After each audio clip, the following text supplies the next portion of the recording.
안녕하세요. 저는 인스페이스의 김태영 기술이사님의 목소리를 학습한 인공지능 모델입니다. 제가 발표할 주제는 이제 하이퍼 파라미터 튜닝은 케라스 튜너에게 맡기세요입니다. 부제로는 이제 발표는 인공지능에게 맡기세요입니다. 하하하. 웃는 포인트입니다. 감정이 1도 없는 목소리이지만 잘 부탁드리겠습니다. 이 목소리는 라이얼로켓의 기술력으로 만들어졌습니다.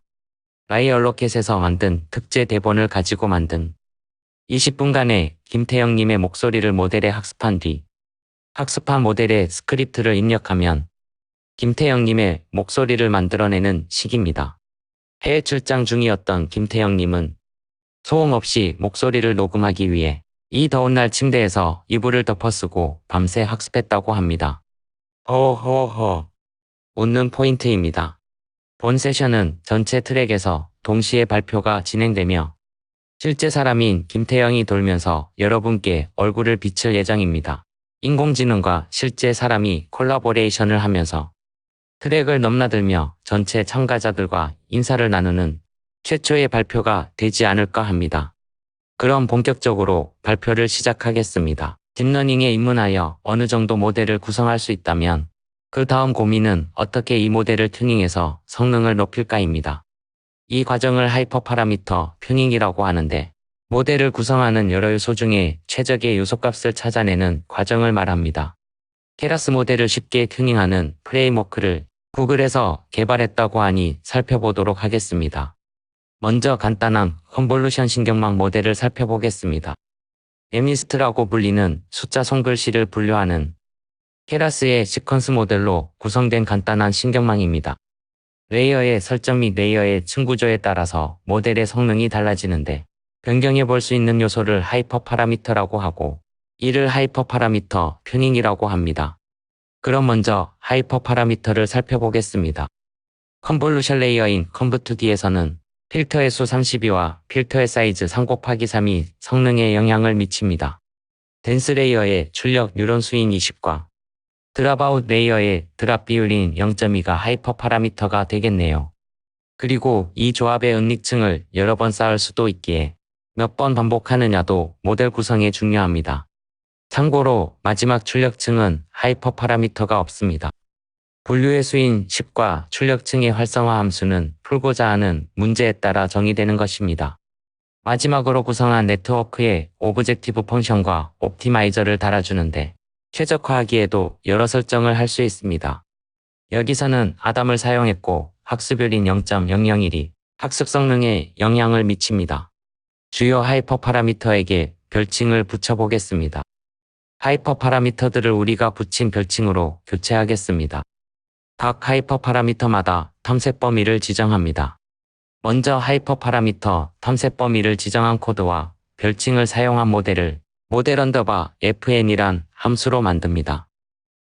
실제 튜닝은 튜너를 사용합니다. 튜너를 생성할 때 위에서 정의한 모델 언더바 fn을 사용합니다.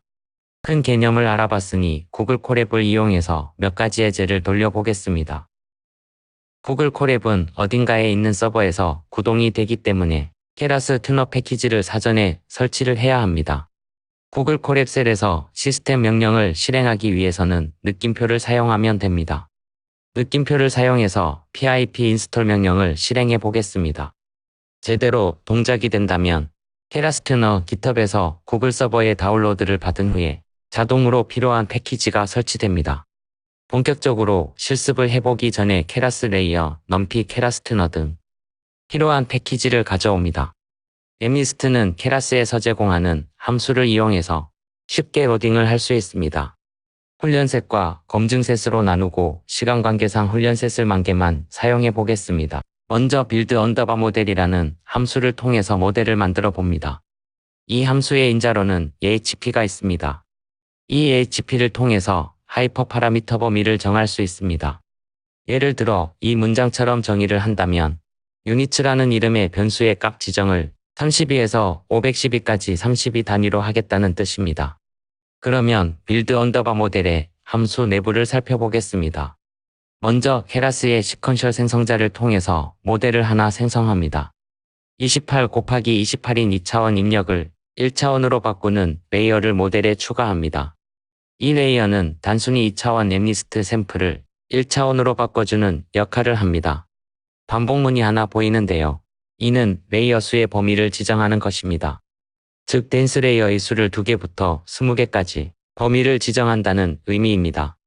다음은 덴스 레이어를 모델에 추가하는데 추가 시에도 출력 뉴런의 수를 32에서 512까지 32 단위로 지정하겠다는 의미입니다. 은닉층이라 액티베이션 펑션은 렐루를 사용하였습니다. 마지막으로 출력층을 지정합니다. 10개의 클래스를 분류하는 모델이라 출력 뉴런의 수는 10개로 액티베이션 펑션은 소프트맥스로 지정하였습니다. 모델의 네트워크 정의를 마쳤다면 오브젝트 펑션과 옵티마이저를 설정해야 합니다. 옵티마이저는 아담으로 설정하되 러닝레이트를 보이는 3가지 값 중 하나를 설정한다는 의미입니다. 로스 펑션, 즉 오브젝티브 펑션은 다중 클래스 분류에 적합하게 스파스 카테고리컬 크로스 엔트로피를 지정하였습니다. 정확도를 매트릭으로 두고 컴파일을 하면 이제 모델의 네트워크는 학습할 준비가 된 것입니다. 모델까지 정의했으므로 랜덤 서치를 통해서 튜닝을 한번 해보도록 하겠습니다. 랜덤 서치 생성자를 호출해서 튜너를 생성할 수 있습니다. 이때 여러 개 인자를 설정할 수 있는데 살펴보도록 하겠습니다. 첫 번째 인자는 앞서 정의한 모델을 반환하는 함수입니다. 랜덤 서치에서 이 함수를 호출할 때 AHP 객체를 넘겨주겠죠. 오브젝티브라는 인자는 최적화하기 위한 목표를 지정하는 것으로 설정한 매트릭에 따라 최소 혹은 최대가 되는 것을 목표로 삼습니다. 맥스 언더바 트라이얼스는 전체 시도 횟수를 의미합니다. executions per 트라이얼은 트라이얼당 몇 개의 모델을 만들고 학습시키는가를 의미합니다. 이 인자는 실험 결과에 대한 분산을 줄이고 모델의 성능을 좀 더 정확하게 평가를 할 수 있도록 합니다. 만약 좀 더 빠른 실험 결과를 얻고자 하신다면 executions per 트라이얼을 일러두시면 됩니다. 튜너 설정을 마쳤다면 몇 가지 로그를 찍어볼 수 있습니다. 먼저 검색을 실행하기 전에 서치 언더바 스페이스 언더바 서머리 함수를 호출합니다. 모델에서 지정한 하이퍼 파라미터 튜닝의 범위를 요약해서 보여줍니다. 그 다음에는 실제 서치 함수를 통해서 하이퍼 파라미터 튜닝을 수행합니다. 서치 함수의 인자는 빗 함수의 인자와 유사합니다. 이 함수가 실행되면 지정한 범위 공간에서 매트릭을 기록하면서 실행을 반복합니다. 맥스 언더바 트라이얼을 5개 지정하였으므로 미리 설정한 하이퍼 파라미터 범위에 따라 다르게 5번을 반복합니다. executions per 트라이얼이 3으로 지정하였으므로 이번 트라이얼에서 설정한 하이퍼 파라미터로 학습을 수행합니다. 지정된 execution대로 반복을 하면 이번 트라이얼에서 나온 모델의 성능을 비교합니다.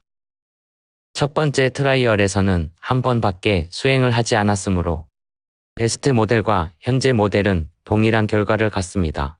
이때 성능은 에큐러시로스, 벨 언더바로스, 벨 언더바 에큐러시를 측정하는데 서치 함수에서 지정한 목표는 바로 벨 언더바 에큐러시이므로 이것이 성능평가 기준치가 됩니다. 따라서 첫 번째 트라이얼에서는 현재 모델의 벨 언더바 에큐러시가 0.5 이사의 정확도를 내고 있음을 알 수 있습니다.